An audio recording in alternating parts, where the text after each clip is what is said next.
The Segment Twins is an extremely indie game. What do I mean by that? Well, you can finish it in 2 hours, it uses free music and sound effects, and in general it's just small. But those 2 hours are almost rock solid and are pretty fun. But it doesn't feel like a whole game. It's more like something a developer adds to his resume to show his experience and what he's capable of. You play as Swordmaster and Gun Girl. They are mushroom hunters. Not to be confused with financially destitute drug addicts. No, these girls hunt and fight dangerous biochemically engineered mushrooms that have access to mechs. This is what happens when scientists have no supervision.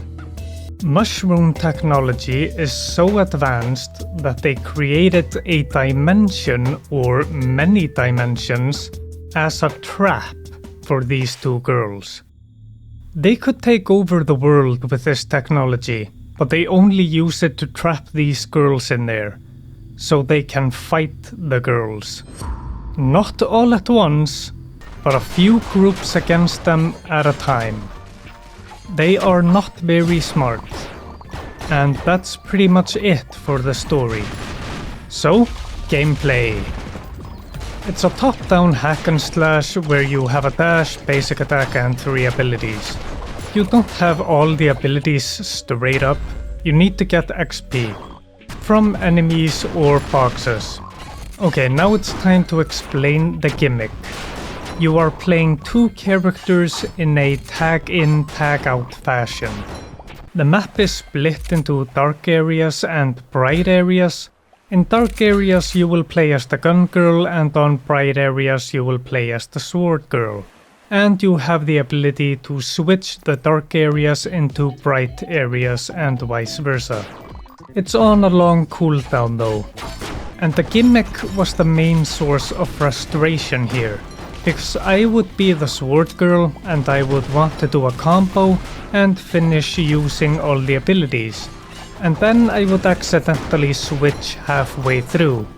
I would have preferred being able to switch on a cooldown and just have the game be harder as the trade for that.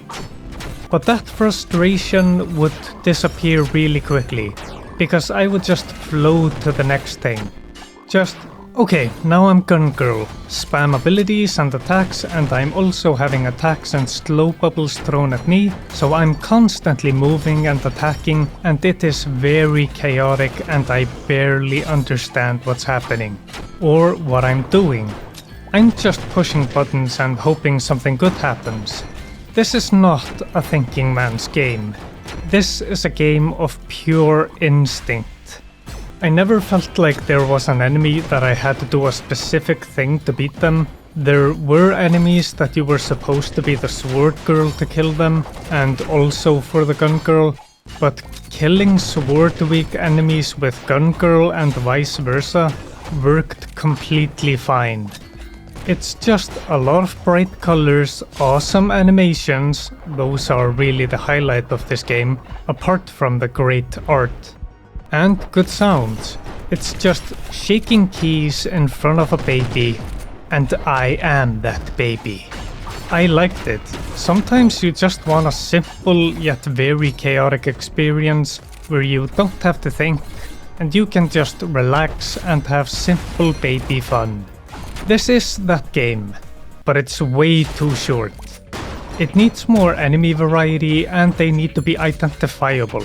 I can't look at any enemy and be like, oh yeah, he does that. They all just blend together.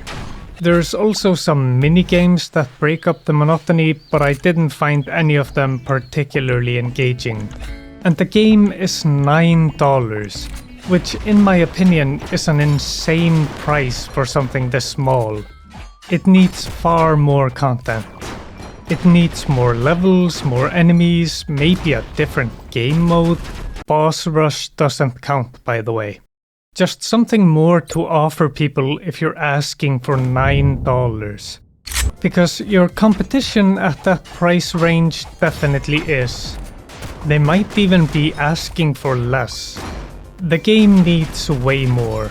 Have you considered turning this into a procedurally generated roguelite? Not many of those around, you could make a killing. I enjoyed my 2 hours with this game. Just give me more. You got real potential here, you just gotta keep working on it. Remember, fluid and fun chaos is your strength here. Would I recommend this game? No, it's way too little content for $9, and I feel like if I looked, I could find several games like this that offer you way more, like Hades. I give the game, I played 2.5 hours, so now I can't get the automatic Steam refund, out of $9.